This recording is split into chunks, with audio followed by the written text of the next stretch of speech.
Hello guys, welcome to my channel Deepa education J. आज की इस वीडियो में मैं 23 और 24 अगस्त रेलवे ग्रुप डी 2022 के एनालिसिस पेपर के बारे में आपसे चर्चा करूंगी। रेलवे ग्रुप डी की जो परीक्षाएं आयोजित की जा रही हैं उनमें 23 और 24 तारीख की परीक्षा एनालिसिस है। वो तीनों शिफ्ट के पेपर का जो भी क्वेश्चन है उनका आकलन इस वीडियो के माध्यम से आप कर सकते हैं। तो लेट्स स्टार्ट।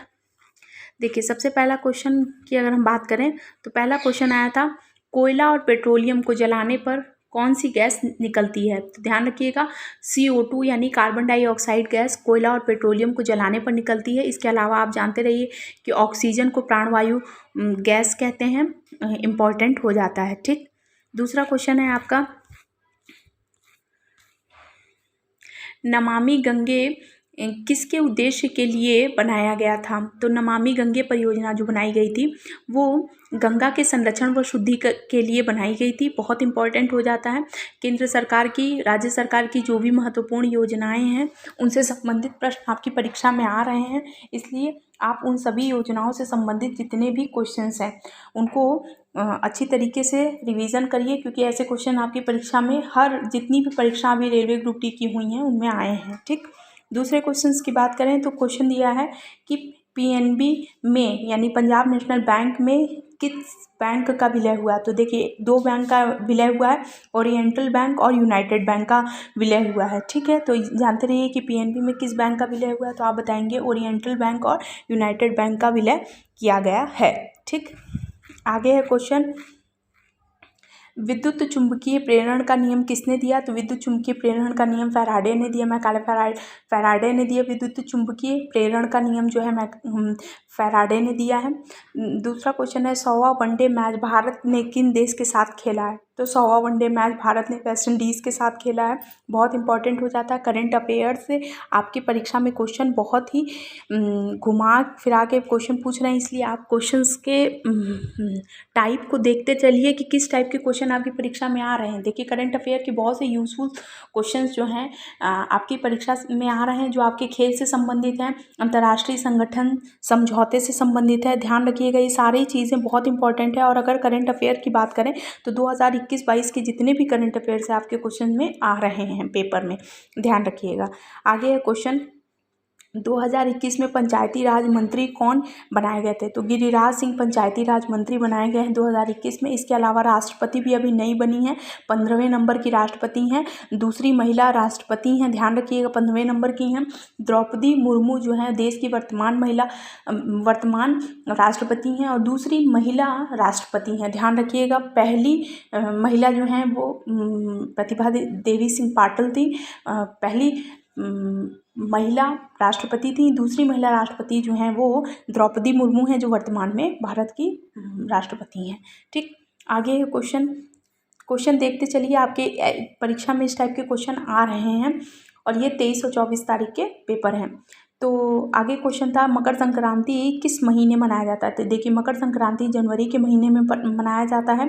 और ध्यान रखिएगा, मकर संक्रांति को अलग अलग राज्य में अलग अलग, जैसे केरल हो गया, तमिलनाडु हो गया, इन सब राज्यों में ओणम हो गया, पोंगल हो गया, ये सब त्यौहार नव वर्ष पर आरंभ होने वाले या फसल के लिए संबंधित त्यौहार हैं। ये सारे त्यौहार जो होते हैं वो बहुत इंपॉर्टेंट हो जाते हैं। मकर संक्रांति से संबंधित पोंगल है और आपका जितने भी नव वर्ष पर आधारित त्यौहार हैं भिन्न भिन्न राज्यों में, उन्हें क्या क्या नाम से जाना जाता है, ये चीज़ें आप जानते रहिए। ठीक, आगे है क्वेश्चन, LIC की वर्ल्ड में रैंकिंग 10वीं है, 2021 की है। ये इम्पॉर्टेंट करंट अफेयर है कि LIC जो है वो वर्ल्ड में उसकी रैंकिंग बताइए। तो 10वीं रैंकिंग है, ध्यान रखिएगा, 10वीं रैंकिंग है LIC की, ध्यान रखिएगा। ठीक, आगे क्वेश्चन देखते चलिए। आगे क्वेश्चन कि कौन सी पंचवर्षीय योजना में लाइसेंस की शुरुआत हुई। देखिए, 5वीं, 6वीं, 7वीं और 8वीं पंचवर्षीय योजना में जो है वो लाइसेंस की शुरुआत की गई। मैं आपको पहले पंचवर्षीय योजना के बारे में बता दूं कि देखिए 1951 में इसकी शुरुआत की गई थी और अब जो है बाद में इसे पंचवर्षीय योजनाओं का मुख्य जो उद्देश्य होता था वो किस तरीके से राज्य, किस तरीके से देश में कौन सी योजनाएं बनाई जाए और हर 5 वर्ष पर उन योजनाओं में उन्मूलन किया जाता था। था, कुछ जितनी कमियां होती थी उन्हें दूर किया जाता था। इससे संबंधित कुछ बहुत से फैक्ट्स होते थे जो योजनाओं को क्रियान्वित करने के लिए या कार्यान्वयन के लिए इम्पॉर्टेंट होते थे। तो इस बात को आप ध्यान रखिए कि पंचवर्षीय योजनाओं का निर्माण अभी आज नीति आयोग है, योजना आयोग है, तो इन मतलब इसका किस तरीके से इसका कार्य है, योजना आयोग का क्या कार्य है, या जो भी योजनाएं बनती हैं उनका मुख्य उद्देश्य क्या होता है। तो देखिए,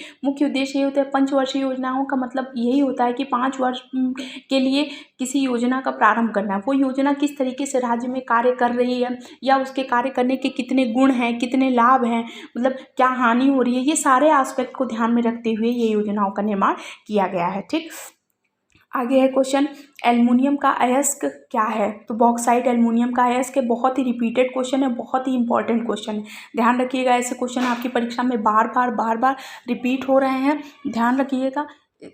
इस टाइप के बायो में फिजिक्स का ये क्वेश्चन है, बायो के क्वेश्चन बहुत ही डीप पूछ रहे हैं, ध्यान रखिएगा। डीप क्वेश्चन पूछ रहे हैं, क्वेश्चन की वैरायटी बिल्कुल मॉडरेट की गई है, तो ध्यान रखिएगा। इस टाइप के क्वेश्चन आपकी परीक्षा में आ रहे हैं। ठीक, आगे है क्वेश्चन केमिस्ट्री में। देखिए, एक क्वेश्चन जो था आपके बॉन्ड से संबंधित था। देखिए, C6H6 बेंजीन का स्ट्रक्चर पूछा था आपका, मतलब एक क्वेश्चन जो था वो आपके बॉन्ड से संबंधित था, ध्यान रखिएगा। फिर एक क्वेश्चन आया था 1813 में कौन सा अधिनियम आया था। तो देखिए, चार्टर एक्ट जो था वो 1813 में आया था। देखिए, ये जो एक्ट आए थे बंगाल में, देखिए प्लासी के युद्ध और बक्सर के युद्ध के बाद, यानी 1757 और 1765 के युद्ध के बाद, जब बंगाल पर अंग्रेजों का शिकंजा बहुत ही अधिक कस गया, तो इन लोगों ने समय समय पर कई एक्ट निर्धारित किए ताकि उनके मैंने अपनी सहूलियत के लिए इन लोगों ने एक्ट बनाए जो आगे चल के संविधान निर्माण की एक सीढ़ी की तरह कार्य किया। ठीक, आगे ध्यान रखिए।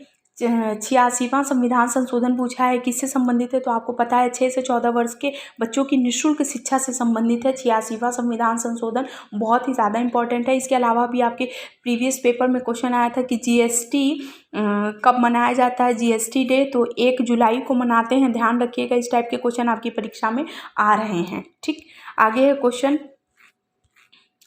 कि पावर यानी शक्ति का यूनिट बताइए। तो वॉट हो गया, जूल हो गया, अश्व शक्ति जो है वो शक्ति का यूनिट है, ध्यान रखिएगा। इसमें क्वेश्चन पूछा था कौन सा इनमें से यूनिट नहीं है, तो आप बताएंगे। देखिए, वॉट है और जूल है, अश्व शक्ति है, ये शक्ति का यूनिट है। अब इसके अलावा कुछ जो चौथा ऑप्शन होगा वो नहीं होगा। ठीक, ध्यान रखिएगा। एक क्वेश्चन दिया था आपकी परीक्षा में कि आपतित किरण और परावर्तित किरण के बीच में कितने का कोण बनता है। तो 90 डिग्री का कोण बनता है, ध्यान रखिएगा। आपतित किरण और परावर्तित किरणों के बीच में 90 डिग्री का कोण बनता है। फिर एक क्वेश्चन आपके ये जो क्वेश्चन आ रहा है आपकी परीक्षा में, देखिए मैंने यहाँ पे लिख रखी हूँ मैं कि ये बहुत ज़्यादा इंपॉर्टेंट है। प्रकाश नाम का जो आपके फिजिक्स में जो चैप्टर है, फिजिक्स की बात कर रही हूँ, तो जो प्रकाश नाम का जो चैप्टर है, उस प्रकाश से कम आपके 2 से 3 क्वेश्चन मिनिमम पूछे जा रहे हैं। तो प्रकाश का जो चैप्टर है भौतिक विज्ञान का, उसे आप बहुत अच्छी तरीके से पढ़िए, क्योंकि इस टाइप के क्वेश्चन आपकी परीक्षा में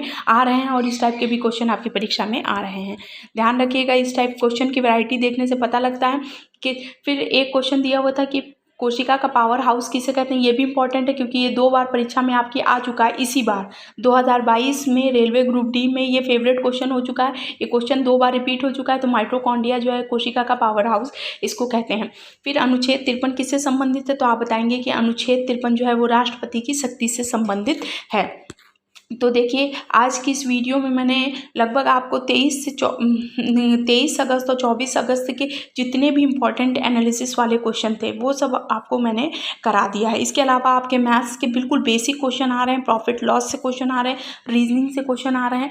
तो देखिए, ये वीडियो मैंने 23 अगस्त वाली कल नहीं डाली थी आज, लेकिन मैंने दोनों पेपर का एनालिसिस करा दिया है।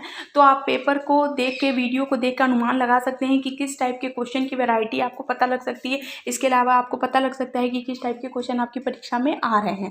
तो ध्यान रखिएगा, क्वेश्चन की वैरायटी देखने से हमें पता लगता है कि क्वेश्चन किस टाइप से परीक्षा में पूछे जा रहे हैं। तो आई होप आपके लिए ये वीडियो बहुत ही ज़्यादा यूजफुल होगी। जो भी व्यूअर्स इस चैनल पर नए हैं, प्लीज़ मेरे चैनल को लाइक कीजिए, सब्सक्राइब कीजिए, शेयर कीजिए। Thank you.